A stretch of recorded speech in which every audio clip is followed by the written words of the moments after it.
자, 이 밖에 또 다른 특검 얘기 이어갑니다. 김건희 특검도 수사에 박차를 가하고 있습니다.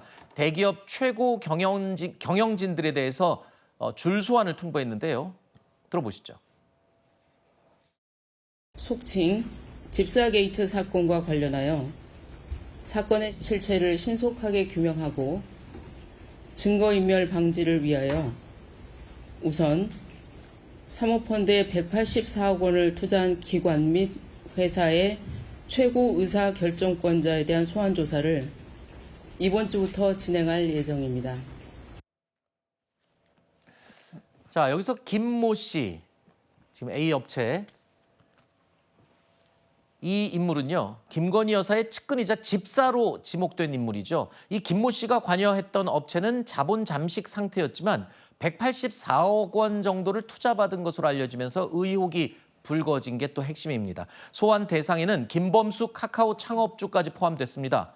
자, 그런데 김 여사 개인 비리에서 출발한 특검 수사가 이제는 재계 인사들로 확장되고 있는 겁니다. 오는 17일 대기업 최고 경영진들을 동시에 소환할 예정인데 이제 칼끝이 경영인들로 지금 확산이 되고 있습니다. 이렇게 빨리 서둘러 부르는 이유는 뭔가 진술에 대한 말맞추기를 막기 위한 것이다. 이런 분석도 있더군요. 진술에 대한 말맞추기도 있지만 이미 기본적인 어떤 증거가 혐의를 이제 잡았다는 것이죠. 그렇기 때문에 이제 여기에 대해서 확인하는 단계라고 저는 생각을 하고 있어요. 그러니까 이 지금 대기업들이 오아시스라는 이 업체를 통해 가지고 IMS 모빌리티라는 곳에다가 184억씩 투자를 했는데 이 투자하는 과정이 너무나도 석연치가 않다는 것이고 공교롭게도 이 대기업들, 투자를 한 대기업들이 투자를 할 당시에 다 나름대로의 회사에 악재가 있었다는 것이고 그 악재가 투자를 한 이후에는 또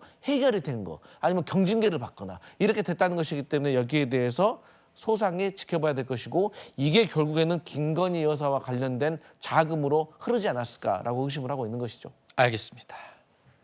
점점 속도를 내고 있고 그 대상도 확대되고 있습니다. 김건희 특검팀은요, 이 양평 고속도로 특혜 의혹에 대한 수사에도 속도를 내고 있습니다. 어제 국토부 장관실 용역업체 등 전방위 압수수색에 나서기도 했습니다. 이 서울 양평 고속도로에 대해서는 노선 검토뿐만 아니라 도로개설 사업 추진 자체를 이 시점에서 전면 중단하고 이 정부에서 추진되었던 모든 사항을 백지화하겠습니다. 민주당은 더 이상 추측과 정황만으로 찔끔찔끔 소설 쓰기로 의혹 부풀리기에 몰두하지 말고 자신 있으면 정식으로 국토부 장관이 저를 고발하십시오. 수사에 응하겠습니다. 구체적으로 지시를 받은 게 있다면 저는 장관직을 걸 뿐만 아니라 정치 생명을 걸겠습니다. 하시게 될 것 같습니다.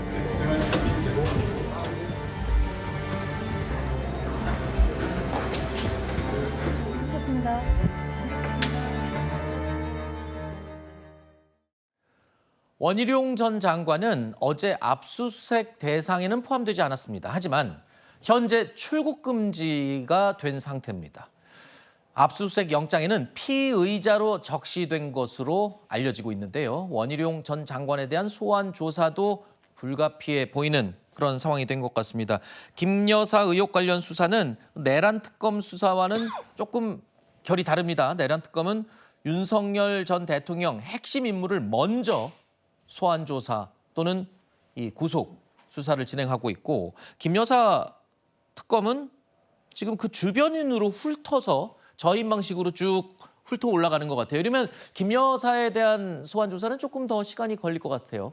일단 사실 혐의가 많다는 게 중요한 게 아니죠. 네. 그중에 하나라도 제대로 입증할 수 있는가가 중요한 건데 저는 3대 특검 자체가 법적인 구성 요건을 갖추지 못한 혐의들을 지나치게 무차별적으로 들쑤시고 있다는 생각이 듭니다. 기본적으로 외환죄 같은 경우에도 무인기 파견을 지금 이적죄로 처벌을 하겠다라는 건데 북한의 도발에 대한 우리 군의 맞대응을 이적 행위로 규정을 하는 순간 과연 어떤 정권이 북한의 도발 행위에 단호하게 대응을 할 수 있겠습니까? 네. 여기서부터 우려가 되는 것이고 지금 국토부에서 의혹을 받고 있는 것도 문재인 정권 때부터 고려가 됐던 노선을 선택을 한 겁니다. 그러니까 노선을 기존의 것과 다른 걸로 변경을 한 건 맞지만 새로운 노선을 만들어낸 게 아니거든요. 네. 그런데 이런 것들을 이렇게 다양한 사람들을 전직 장관까지 엮어서 하나만 걸려라 식으로 수사를 한다는 것 자체가 네. 수사 자체가 제대로 된 근거를 기반으로 추진되고 있지 못하다라고 하는 방증이라고 생각을 하고요.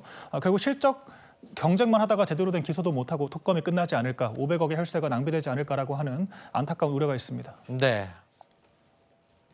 하지만 지금 특검의 수사 이 방향, 일단 뭐 윤상현 의원, 임종득 의원에 이어서 원희룡 전 장관까지도 소환 대상에 포함되고 있고요. 앞서 말씀드린 것처럼 지금 기업의 경영인들도 소환 대상으로 확대되고 있는 상황입니다. 과연 특검의 수사 어느 깊이까지 짚을 수 있을지, 그리고 진실을 밝힐 수 있을지 계속 지켜보겠습니다. 자, 정치 라이브 여기서 마무리하고요.